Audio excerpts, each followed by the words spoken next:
नमस्कार। तो दोस्तों, आज की इस वीडियो में हम डिस्कस करेंगे हिमाचल प्रदेश में जो JOAIT पोस्ट कोड 817 जिसका है उसकी परीक्षा के बारे में, उसके जो महत्वपूर्ण तथ्य या महत्वपूर्ण जानकारी के बारे में आज की इस वीडियो में हम डिस्कस करेंगे। तो जो सबसे पहले प्रश्न सभी बच्चों का रहता है, तो प्रश्न रहता है कि जो गलत प्रश्नों पर क्लेम कैसे किया जाता है। तो इस प्रश्न से पहले मैं आपको बता दूं कि जो क्लेम किसे कहते हैं। क्लेम उसे कहते हैं कि कोई भी प्रश्न जिस पर बोर्ड के द्वारा गलत उत्तर जारी किया गया हो और जिस पर सभी विद्यार्थी या कुछ ही विद्यार्थी आपत्ति दर्ज करते हैं, उसे क्लेम कहते हैं। तो प्रश्न ये उठता है कि गलत प्रश्नों पर क्लेम कैसे किया जाता है।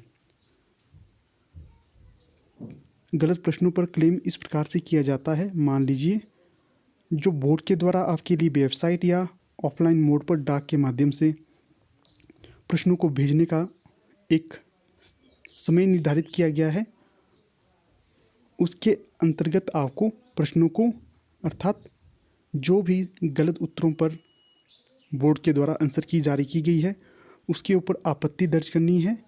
उसे ऑथेंटिक या जो NCERT बुक्स होती है उसके प्रूफ के साथ आपको उन्हें क्लेम करना है।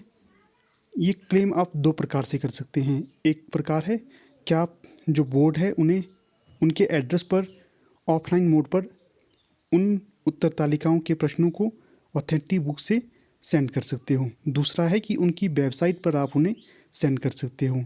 तो पहला प्रश्न यहाँ पर समाप्त होता है।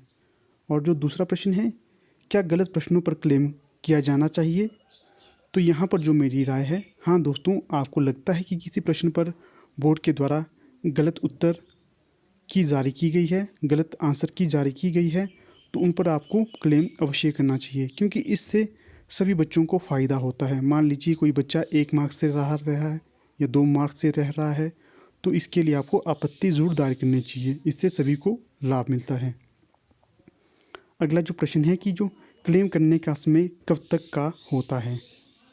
तो इस बार जो बोर्ड ने अपनी आंसर की में बताया है कि जिस भी विद्यार्थी को क्लेम करना है, जिस भी बच्चे को क्लेम करना है, तो वो 29 तारीख इस महीने की जो है उसके भीतर तक 5:30 बजे तक अपनी आपत्ति को दर्ज कर सकता है। आपत्ति 2 प्रकार की होगी, ऑनलाइन और ऑफलाइन। दोनों माध्यम से आप आपत्ति को दर्ज कर सकते हो। तो आपको ये समय ध्यान रखना है कि बहुत ही कम दिन बचे हैं। आज 23 तारीख है, तो आपको लगभग 6 दिन का समय बचा है। तो आपको इसके भीतर अपना आपत्ति को दर्ज करना है। अगला जो प्रश्न है, क्या क्लेम करने में पैसे लगते हैं, तो यहाँ पर मैं आपको स्पष्ट कर दूँ, जो हमीरपुर बोर्ड है तो वो क्लेम करने के लिए किसी भी प्रकार का पैसा नहीं लेता है। आपको भी किसी भी प्रकार का जो फंड बोर्ड को नहीं देना होता है। जो भी पैसे आपके लगते हैं वे सिर्फ ऑफलाइन मोड पर डाक के द्वारा जो अपने आपत्ति प्रमाण होते हैं उनको भेजने के पैसे लगते हैं। बाकी इसमें कोई भी पैसा नहीं लगता है। तो इन तथ्यों को आप याद रखें। कब से कब तक आपको आपत्ति दर्ज करनी है, क्या क्या इसके आपत्ति करने के तरीके हैं, इनको ध्यान में रखकर आप अपनी आपत्ति दर्ज कर सकते हैं। हाँ, अगर आप लोगों को कोई और प्रॉब्लम हो तो आप हमें कमेंट बॉक्स के माध्यम से बता सकते हो। हम आपकी प्रत्येक समस्या का समाधान करने का कोशिश करेंगे। तो ठीक है, यहाँ पर वीडियो का समापन हो जाता है। आप अंत तक बने रहे, इसका बहुत बहुत धन्यवाद।